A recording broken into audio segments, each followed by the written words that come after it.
प्रभु यीशु मसीह में आप सबका आज के ऑनलाइन संदेश को सुनने के लिए स्वागत है। आइए हम आज के संदेश को सुनने से पहले परमेश्वर से प्रार्थना मांगें। परमेश्वर पिता, हम बड़े अनुग्रह और दया के लिए जो तूने आज तक हम पर किया, तेरा धन्यवाद करना चाहते हैं। आज के इस पवित्र दिन में जबकि हम तेरे भवन में तो नहीं आ सकते हैं, लेकिन इस तकनीकी माध्यम से जबकि अपने घरों में अपने जीवन के व्यस्त समय से समय निकाल कर तेरी आराधना करने के लिए, तेरे वचन को सुनने के लिए इकट्ठा हुए हैं। प्रभु, अपने वचन को समझने की और उसे अपने हृदय में ग्रहण करने की और उसके अनुसार हमें आत्मिक जीवन में फलवंत होने की हमारी सहायता मदद कर। हमसे बोल और बातचीत कर। हर एक सुनने वाले के कानों को प्रभु जी खोल, उनके हृदय को तैयार कर, ताकि हम सब तेरे वचन को सुने और उस पर चल सकें। प्रभु यीशु मसीह के नाम से मांगते हैं, आमीन। अजीज़ों, एक बार फिर हम परमेश्वर का धन्यवाद करते हैं आज के इस दिन के लिए। और आज के संदेश के लिए जो भाग पवित्र शास्त्र में से मैंने लिया है वो है फिलिपियों की पत्री, उसका 3 अध्याय, उसका 12 से 16 पद। फिलिपियों की पत्री, उसका 3 अध्याय, उसका 12 से 16 पद। यह मतलब नहीं कि मैं पा चुका हूँ या सिद्ध हो चुका हूँ, पर उस पदार्थ को पकड़ने के लिए दौड़ा चला जाता हूँ जिसके लिए मसीह यीशु ने मुझे पकड़ा था। हे भाइयों, मेरी भावना यह नहीं कि मैं पकड़ चुका हूँ, परंतु केवल ये एक काम करता हूँ कि जो बातें पीछे रह गई हैं उनको भूलकर आगे की बातों की ओर बढ़ता हुआ निशानी की ओर दौड़ा चला जाता हूँ, ताकि वो इनाम पाऊँ जिसके लिए परमेश्वर ने मुझे मसीह यीशु में ऊपर बुलाया है। हम में से जितने सिद्ध हैं यही विचार रखें, और यदि किसी बात में तुम्हारा और ही विचार हो तो परमेश्वर उसे भी तुम पर प्रकट कर देगा। इसलिए जहाँ तक हम पहुँचे हैं उसी के अनुसार चले। परमेश्वर के इन जीवित वचनों के पढ़े और सुन जान में हम सबको आशीष मिले, आमीन। अजय, यहाँ पर पौलुस जो है अपने जीवन में एक बड़ी गहरी बात प्रकट करता है अपने जीवन के द्वारा, कि वो अपने जीवन में उस निशाने की ओर दौड़ा चला जा रहा है जिसे उसने अब तक पाया नहीं है। लिखा है कि मैं निशाने की ओर दौड़ा चला जा रहा हूँ। ये मतलब नहीं है कि मैं पा चुका हूँ, सिद्ध हो चुका हूँ, पर उस पदार्थ को पकड़ने के लिए दौड़ा चला जाता हूँ। तो अजीज़ों, आज जो हम पौलुस के जीवन के इस विचार से सीखना चाहेंगे या जिस बात पर मनन करेंगे वो है identify our self in Jesus Christ, कि हमें प्रभु यीशु मसीह में अपने आप को पहचानना है कि हम कौन हैं, हम क्या हैं। यदि हम अपने आप को पहचान लेते हैं तो हम अपने जीवन से अपने आप से वैसा ही व्यवहार करने की कोशिश करते हैं। यदि अपने दिमाग में हम बिठा लेते हैं कि हम प्रभु यीशु मसीह में कौन है, हम प्रभु यीशु मसीह में क्या हैं, तो हम उसी के अनुसार अपने जीवन को चलाने की कोशिश करते हैं। और अजीज़ों, जब हम अपने आप को पहचान लेते हैं और उसके अनुसार चलते हैं तो लोग हमारे जीवन में होने वाले व्यवहार के द्वारा, हमारे विचारों के द्वारा, हमारे चाल चलन के द्वारा, चरित्र के द्वारा हमें पहचान लेते हैं कि हम अंदर से क्या हैं और हम अपने आप में क्या समझते हैं। ये दोनों चीज़ें एक ही हैं। यदि हम अपने आप में समझ जाते हैं और वैसा ही व्यवहार करते हैं तो लोग भी समझ जाते हैं कि हम अपने आप में क्या हैं। इसको एक कहानी के द्वारा मैं बताना चाहूँगा। एक बार एक बड़ा ही समझदार व्यक्ति था जिसे राजा ने अपने दरबार में काम करने के लिए रखा, और उसने कहा कि तू मेरे घोड़ों की रखवाली कर और घोड़ों की केयर किया कर। तो कुछ दिन बाद जब वो घोड़ों की केयर करने लगा और सबसे अच्छा घोड़ा जो था उसके बारे में उस आदमी ने, उस नौकर ने अपने राजा से कहा कि राजा, ये अच्छे नस्ल का घोड़ा नहीं है। राजा को बड़ा गुस्सा आया। राजा ने कहा कि सारा दरबार, सारे लोग इस घोड़े को सबसे उत्तम नस्ल का घोड़ा कहते हैं और ये शाही घोड़ा है, और तू इसे कैसे कह सकता है कि अच्छा घोड़ा नहीं है। तो कहता है कि तुम इसके बारे में क्या कहते हो। तो वो नौकर कहता है कि महाराज, राजा साहब, ये जो है अच्छी नस्ल का घोड़ा नहीं है, और ये क्यों नहीं है मुझे नहीं पता, क्योंकि मैंने इसको देखा तो ये बैठकर जो है खाना खाता है, ये सिर को झुकाकर खाना खाता है। तो राजा ने अपने सभी लोगों को बुलाया जिनके जो उस घोड़े के बारे में जानते थे। तो बाद में पता चला कि वो घोड़ा जो था वो एक गाय का दूध पिया करता था। सिर झुकाकर उसे बिल्कुल ही नीचे होकर दूध पीना पड़ता था, और उसकी वजह से उसको आदत हो गई थी, क्योंकि उसकी माँ की मृत्यु हो गई थी, और इसी वजह से वो थोड़ा बिल्कुल झुक कर दूध पीने की आदत, तो वही आदत उसके खाने की बन गई थी, जिसकी वजह से वो ऐसा हो गया था। तो उसके उस जीवन की, उसके उस शरीर की अवस्था के द्वारा उस आदमी ने जाना कि वो घोड़ा जो है अच्छी नस्ल का घोड़ा नहीं है, क्योंकि उसने गाय का दूध पिया। उसकी माँ मर गई थी, इसलिए उसने गाय का दूध पिया, और उसी व्यवहार में वो अपने जीवन को ढालता चला गया। इसलिए उसने अपने आप को वैसे ही पहचाना। और जब वो नौकर की ने ऐसा कहा तो राजा को बड़ी समझदारी की बात उसकी लगी, और उसने कहा कि तुम मेरी रानियों के दरबार में रहो और उनके कामकाज की, उनकी जीवन की जो है उनकी केयर करो। तो जब वहाँ पे वो काम करने लगा तो उस नौकर ने कुछ दिनों बाद अपने राजा से कहा कि राजा साहब, ये महारानी जो है ये शाही स्त्री नहीं है। राजा को फिर गुस्सा आया कि तुम तो ऐसे ही बोले जा रहे हो, पहले तुमने घोड़े के बारे में बोला, अब तुम महारानी के बारे में बोल रहे हो। तो उससे पूछा नौकर से कि तुम ऐसा क्यों कह रहे हो, बोल। उस नौकर ने कहा कि वो लोगों से बहुत ही निर्दयी व्यवहार करती है, बड़ा क्रूर व्यवहार करती है। उसके चाल चलन में शाही बातें दिखती है, लेकिन उन अंदर से उसका व्यवहार जो सामने प्रकट दिखाई देता है वो शाही नहीं है। तो राजा ने फिर इंक्वायरी करवाई कि भैया क्या बात है, ये आदमी क्या कह रहा है। तो जब उसने उसके माता पिता से बात करी, जो उसके शाही महारानी के माता पिता थे, उसने कहा कि हाँ महाराज, ये आदमी सही कह रहा है, क्योंकि ये जो लड़की है, ये जो हमने जिसे अपनी बेटी बनाया, ये हमारी बेटी नहीं थी, क्योंकि हमारे पास कोई संतान नहीं थी। हमने किसी गरीब आदमी से इसे अपने परिवार के लिए अडॉप्ट किया था, और इसे वो चीज़ें सिखाई थी। ये अंदर से वो गरीब घराने की औरत है, और हमने ऊपर से इसे शाही बना दिया। तो यहाँ पर दो बातें जो ये नौकर था अपने राजा को बताता है कि हम ऊपर से चाहे कैसे भी देख लें, जब अंदर से होते हैं वही हमारे जीवन की बातें बाहर दिखाई देती हैं। तो हमें भी अपने आप को अंदर से पहचानना ज़रूरी है कि हम मसीह में क्या हैं। जैसे पौलुस ने अपने आप को पहचाना कि वो उसी दिशा में अपने आप को पहचानते हुए आगे बढ़ते हुए काम करना चाहता है। तो बड़ी जल्दी से 7 बातें मैं आपको बताना चाहूँगा कि हम मसीह में क्या हैं, ताकि हम अपने आप को पहचान कर उस दिशा में आगे बढ़ सकें।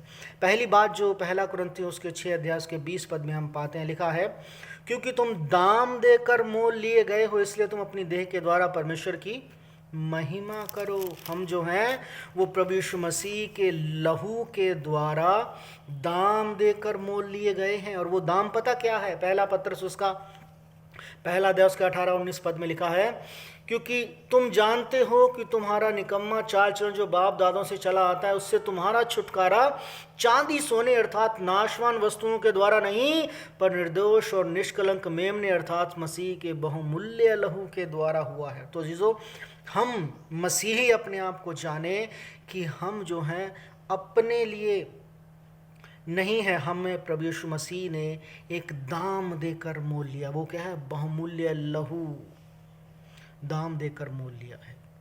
हम अपने we are not our own, हम दाम देकर मोल लिए गए हैं। यदि हम दाम लेकर प्रभु यीशु मसीह के द्वारा मोल लिए गए हैं, तो हम कैसा जीवन जी रहे हैं? जब प्रभु यीशु हमारा स्वामी है, तो हम दुनिया की और अन्य बातों में क्यों अपने जीवन को लगा रहे हैं? तो प्रभु यीशु मसीह हमारे जीवन से दिखना चाहिए ना।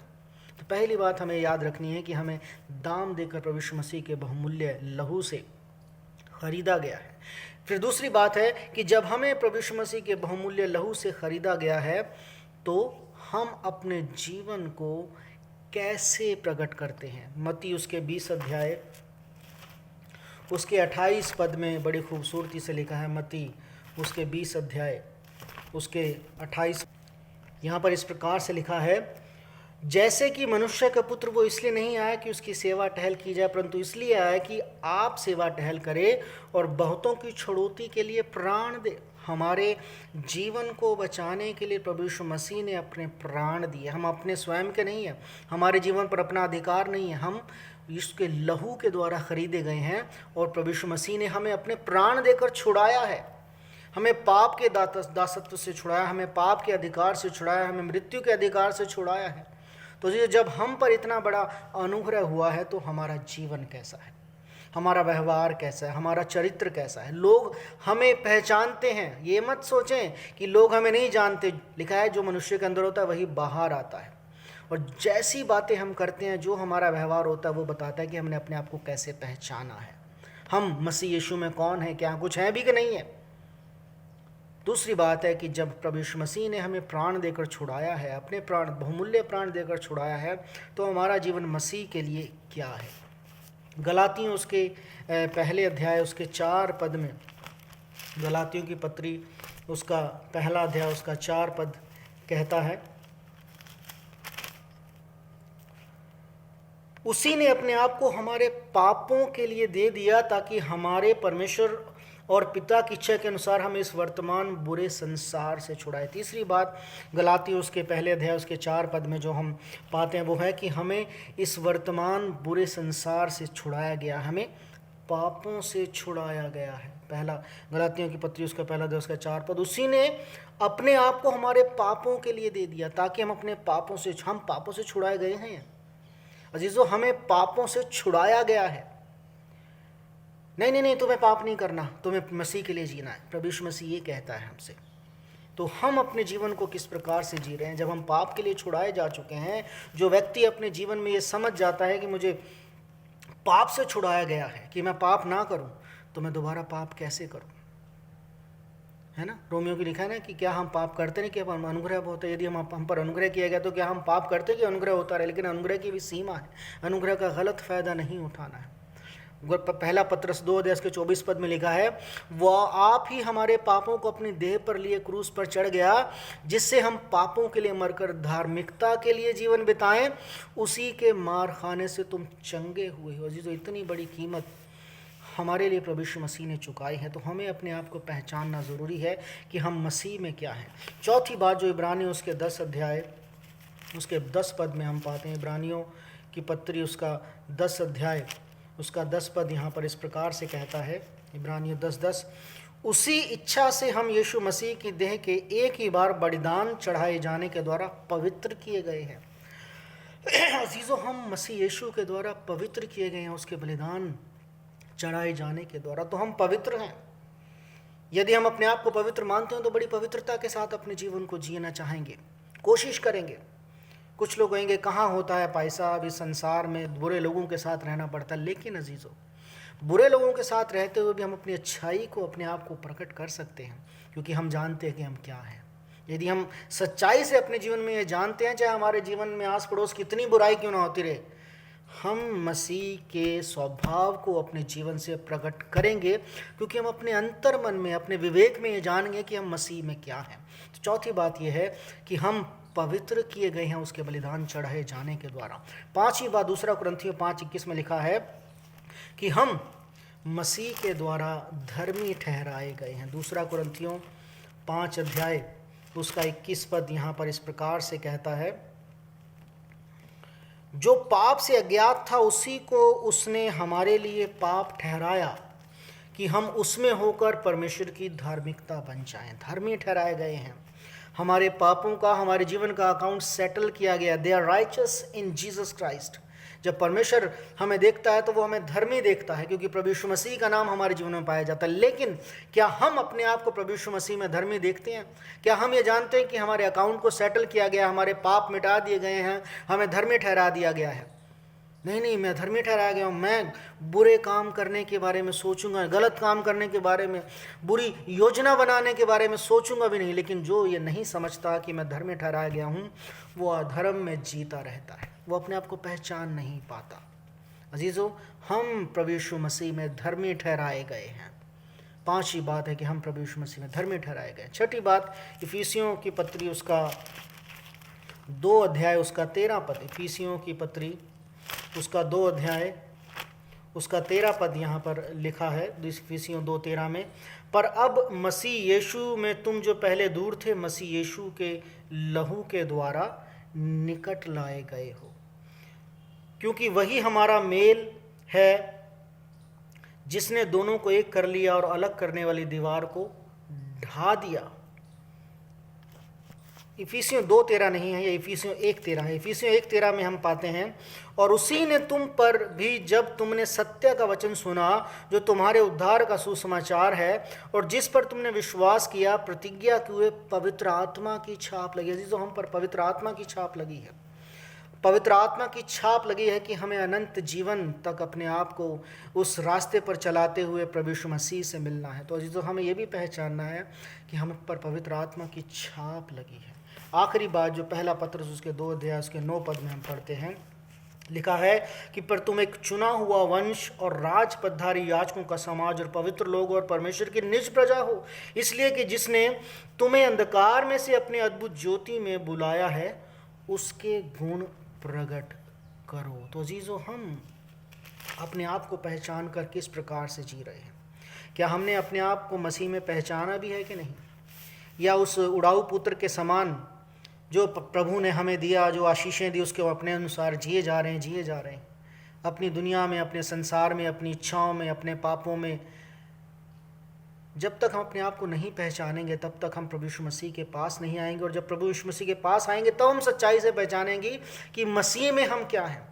दुनिया में हम बहुत कुछ होना चाहते हैं लेकिन वो कुछ भी नहीं है, लेकिन जब हम मसीह के पास आते हैं, मसीह हमें बहुत कुछ करता है, और मसीह हमें ये सारी चीज़ें देता है। हम दाम लेकर छुड़ाए गए हैं, हम यीशु मसीह के लहू के द्वारा मोल लिए गए हैं, हमें मृत्यु के अधिकार से छुड़ाया गया, हम पर पवित्र आत्मा की छाप लगी है, हमें धर्मी ठहराया गया है, हमें पवित्र होने के लिए बुलाया है, और साथ ही बात हम निज पदधारी उसका राजकीय समाज है। तो आखिरी बात, मैं एक और कुछ पद पढ़कर आपको प्रोत्साहित करना चाहूँगा। पहला पत्र उसका पहला अध्याय उसका 13 से 15 पद, यहाँ पर क्या लिखा है? इस कारण जब तुम अपने आप को पहचान गए हो कि तुम मसीह में क्या हो, इस कारण अपनी अपनी बुद्धि की कमर बांधकर और सचेत रहकर उस अनुग्रह की पूरी आशा रखो जो यीशु मसीह के प्रकट होने के समय तुम्हें मिलने वाला है। आज्ञाकारी बालकों के समान अपनी अज्ञानता के समय की पुरानी अभिलाषाओं के सदृश ना बनो, क्योंकि तुम पहचान गए हो यू आर इन क्राइस्ट। इसलिए अज्ञानता के समय की पुरानी अभिलाषाओं के सदृश ना बनो, पर जैसा तुम्हारा बुलाने वाला पवित्र है, वैसे ही तुम भी अपने सारे चाल चलन में पवित्र बनो, क्योंकि लिखा है पवित्र बनो क्योंकि मैं पवित्र हूँ। तो जीजो, हमें अपने आप को दिन प्रतिदिन उसकी आज्ञाकारिता में चलाते हुए अपने आप को परमेश्वर के हाथों में सौंपना है, ताकि हम दिन प्रतिदिन उसकी समानता में बदलते जाएं। ये एक दिन का काम नहीं है, ये एक दिन का काम नहीं है, ये लगातार जब हम प्रतिदिन उसकी आज्ञाकारिता में बने रहते तो परमेश्वर हमें पवित्र करता रहता है। पाप हमारे जीवन में अधिकार करना चाहता है, अधर्म हमारे जीवन में अधिकार करना चाहता है, शैतान हमें बताना चाहता है कि दुनिया के लिए जियो, दुनिया में जियो, लेकिन हमें पहचानना है कि हम मसीह में क्या हैं। आइए हम प्रार्थना करें। परमेश्वर पिता, आपका धन्यवाद करते हैं आज की सुबह के लिए प्रभु, कि हमने तेरे वचन से जाना कि हम तुझ में क्या है। तूने हमें किस प्रकार से अपने बहुमूल्य लहू के द्वारा छुड़ाया, हमें दाम लेकर अपने दास के रूप में प्रभु जी स्वतंत्र किया ताकि हम तेरे लिए जिएं। हमें प्रभु जी पवित्र आत्मा की छाप के लिए छुड़ाया गया, हमें प्रभु जी धर्मी ठहराया गया, हमें प्रभु जी पवित्रता के लिए निज प्रजा मानकर प्रभु जी बनाकर एक याजकीय समाज के रूप में दुनिया से अलग किए गए। प्रभु जी हमारी सहायता मदद करता कि हम ऐसे बुरे समय में प्रभु जी समय को पहचान कर बुद्धि मता से तेरी आज्ञाकारिता में चलते हुए अपने आप को दिन प्रतिदिन तेरी समानता में बदलते जाएं। रोमियो 2:12 में लिखा है कि तुम्हारे मन के नए हो जाने से तुम्हारा चाल चलन भी बदलता जाए। प्रभु हमारे मन को नया कर, हमारे मन को ये पहचानने दे कि हम मसीह में क्या है, ताकि हम तेरी पवित्रता में बढ़ते जाएँ। प्रभु यीशु मसीह हमारी सहायता मदद कर, आमीन। अब हमारे प्रभु यीशु मसीह का अनुग्रह, परमेश्वर पिता का प्रेम, पवित्र आत्मा की सहायता, वायु सामर्थ्य हम सबके साथ, विशेषकर इस कलीसिया के हर एक सदस्य के साथ और हर एक सुनने वाले के साथ अब से लेकर हमेशा तक होती रहे, आमीन। परमेश्वर आप सबको आशीष दे, परमेश्वर आप सबके साथ हो।